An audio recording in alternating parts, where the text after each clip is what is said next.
de l'Assemblée générale en date de décembre 1977 pour célébrer la Journée internationale de solidarité avec le peuple palestinien.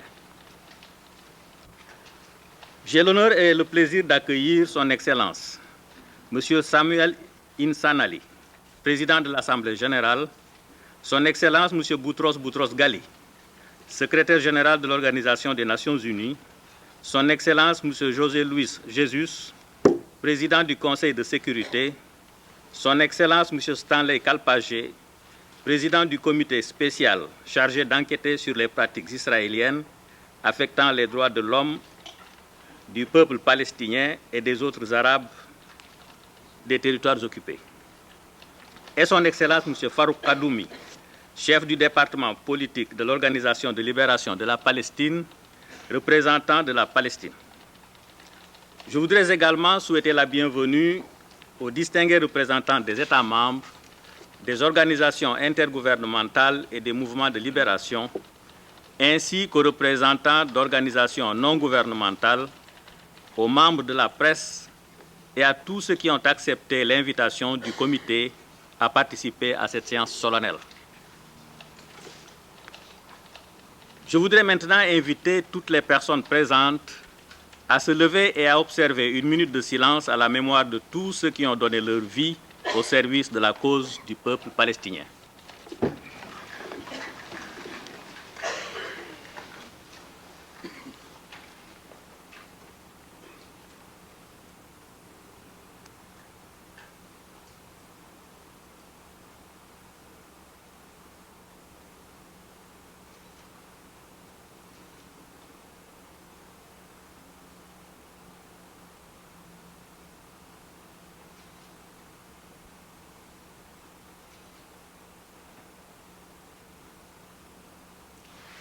Merci.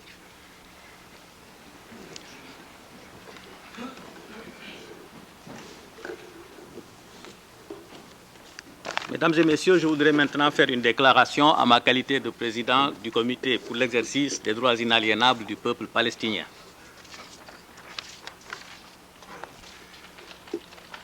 Monsieur le Président de l'Assemblée générale, Monsieur le Secrétaire général, Monsieur le Président du Conseil de sécurité, Monsieur le représentant de la Palestine, Excellences, Mesdames et Messieurs,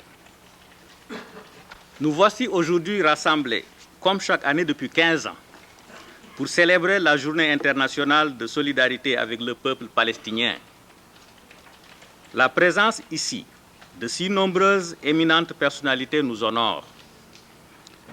C'est consciente des responsabilités de l'Organisation des Nations Unies envers le peuple palestinien et de la nécessité de n'épargner aucun effort dans la recherche d'une solution juste et durable à la question de Palestine, que l'Assemblée générale a pris en 1977 la décision de célébrer cette journée. Cette manifestation annuelle est l'occasion pour la communauté internationale de réaffirmer cet engagement.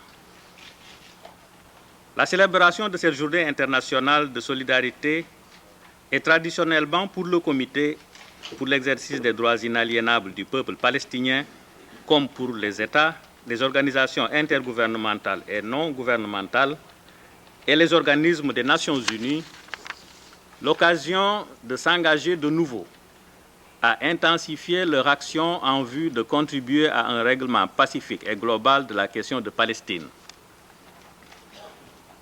Il est maintenant unanimement reconnu que l'une des conditions sine qua non de ce règlement est le respect des droits inaliénables du peuple palestinien, y compris son droit à l'autodétermination. Cette année, la Journée internationale de solidarité revêt une signification particulière. Le processus de négociation bilatérale, amorcé à Madrid en octobre 1991, a en effet progressé de façon tout à fait remarquable. La signature par Israël et par l'Organisation de libération de la Palestine de la déclaration de principe sur les arrangements intérimaires d'autonomie a fait renaître chez les peuples de la région et dans la communauté internationale tout entière l'immense espoir de voir se conclure un règlement juste et durable du conflit israélo-arabe et de son élément fondamental, la question de Palestine. De plus, La dimension multilatérale du processus de paix, à laquelle sont associés des parties extérieures à la région, a progressé, abordant des aspects particuliers de la période de transition.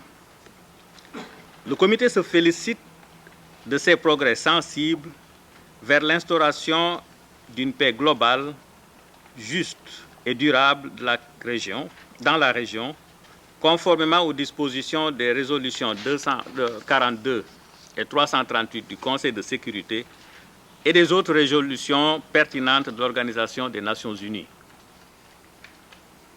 Il se félicite aussi de la convocation de la conférence de soutien à la paix au Moyen-Orient et note avec satisfaction les engagements déjà pris par les pays donateurs et les institutions représentées à la conférence, ainsi qu'à la réunion du comité de liaison qui a suivi.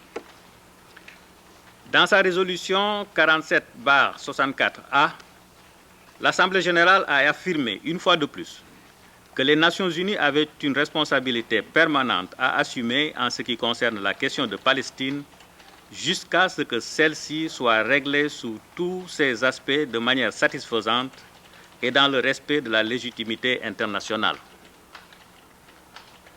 Le comité s'est donc félicité des mesures importantes prises par le secrétaire général pour formuler une ligne de conduite unifiée pour les différents éléments de l'organisation concernant le processus de transition ainsi que de l'envoi d'une mission technique dans la région.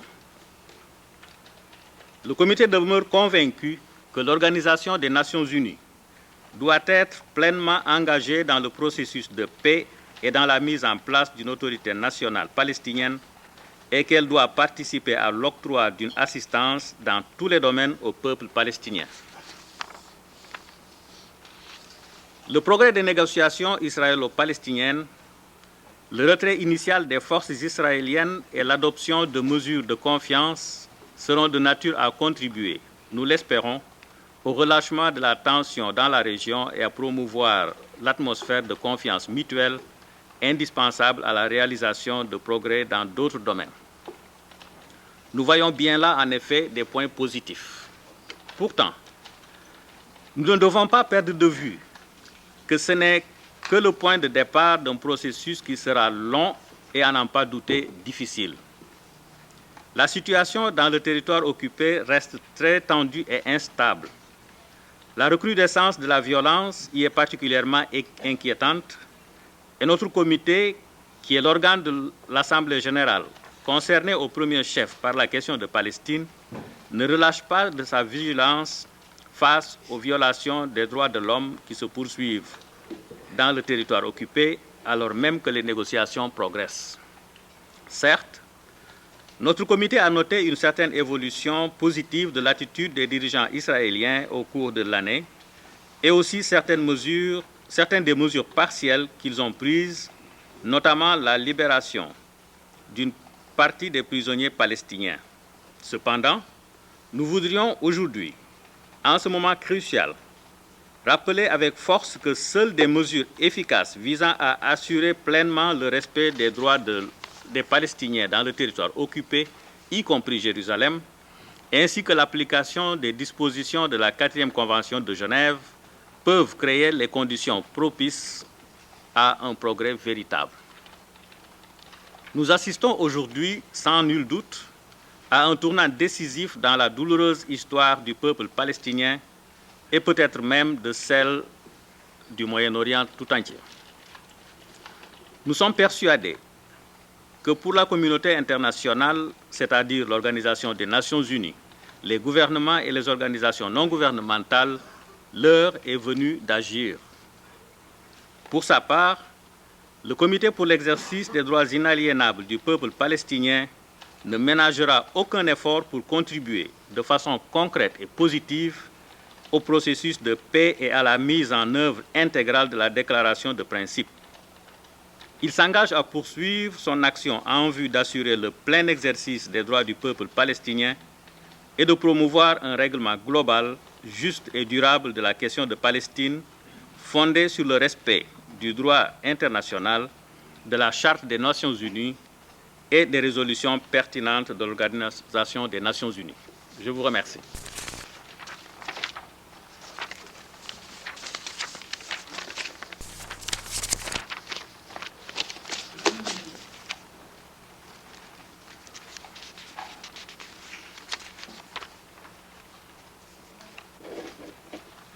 Mesdames et Messieurs, j'ai maintenant l'honneur de donner la parole à Son Excellence, Monsieur l'ambassadeur Insan Ali, président de l'Assemblée générale, pour faire une déclaration. Mr. Chairman, Excellencies, I am pleased to join you and the committee today in commemorating the International